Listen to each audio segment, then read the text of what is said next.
wars, poverty, climate change. But forget all that, because one of the more pressing issues many countries are noted to facing is of course Generation Z. And Japan is no different. So exactly what problems are the land of the rising sun facing with their Gen Z? 今回ですけどね、20歳を過ぎて、お酒を飲めなくても人生をうまくやっていく方法ということでね。Well, that's what we're going to explore in this video. In many aspects, the Gen Z of Japan share the same kind of characteristics as Gen Z in most parts of the world. They're digital natives, growing up in a world where the internet already existed, and during the rise of social media. Part of what this means is younger Japanese people are used to obtaining raw information about what is happening in Japan and around the world. Previous generations were, and many still, are used to gaining their information from traditional forms of media like newspapers and TV. In fact, a huge reason why traditional media is still thriving in Japan is simply because there aren't as many young people, with the average age being around 49, making Japan's population the oldest in the world. However, as many might have already known, traditional media is often quite selective on what is reported and tends to spin stories in a particular way depending on their audience base. This is a pen. What this has resulted in is a communication divide between Gen Z and previous generations on a range of topics. However, we are seeing a rise in more older Japanese internet users within more recent years. But let's get to the main issue which is typically brought up when talking about Gen Z.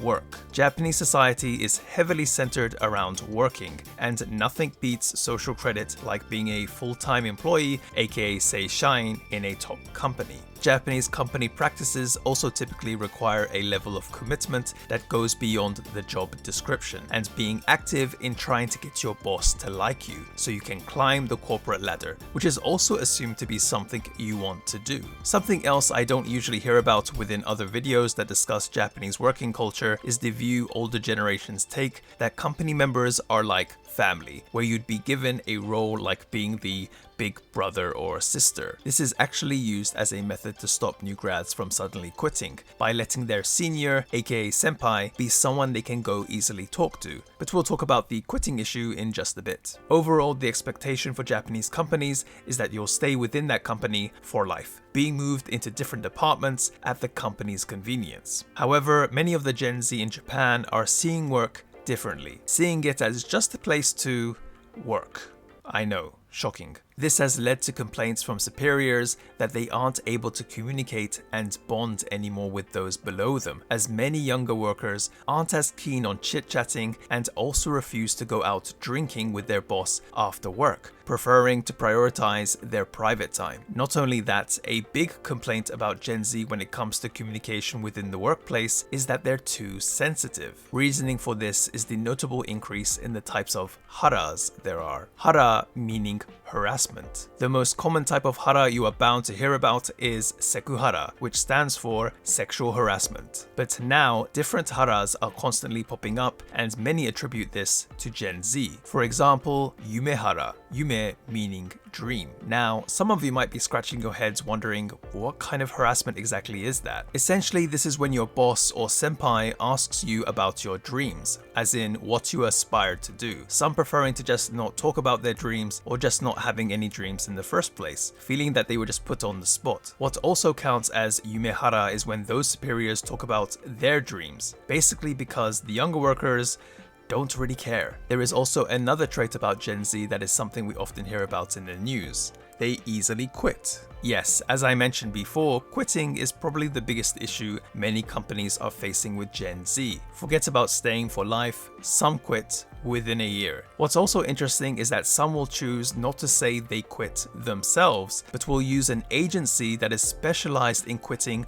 on behalf of their clients. Yes, you heard that right. Some reasons for this though are actually pretty understandable. You see, some bosses here simply don't say okay when you say you're going to quit. This is particularly in the case of clients who work at a black company. Some bosses will actually try to stop their employees from quitting, becoming really aggressive or even threatening them with some financial liability. Interestingly though, it actually isn't new grads that make up the bulk of users for this service. One agency even revealed it was less than 20%, but that the number was rising. Now, reasons why new grads are quitting vary from things like finding out the company wasn't like what they were told during the interview to simply not getting along with their coworkers. But there is another trend: fear for the future. To be honest, this isn't just Gen Z, but many of the younger generation are concerned that they aren't obtaining the skills they need for future progress, or see their superiors are not getting pay increases but are just doing double the amount of work. A lot of Japanese companies have put in effort to improve their work environments, from trying to decrease overtime to changing how superiors talk with subordinates, but even with great working conditions, if younger workers don't feel challenged,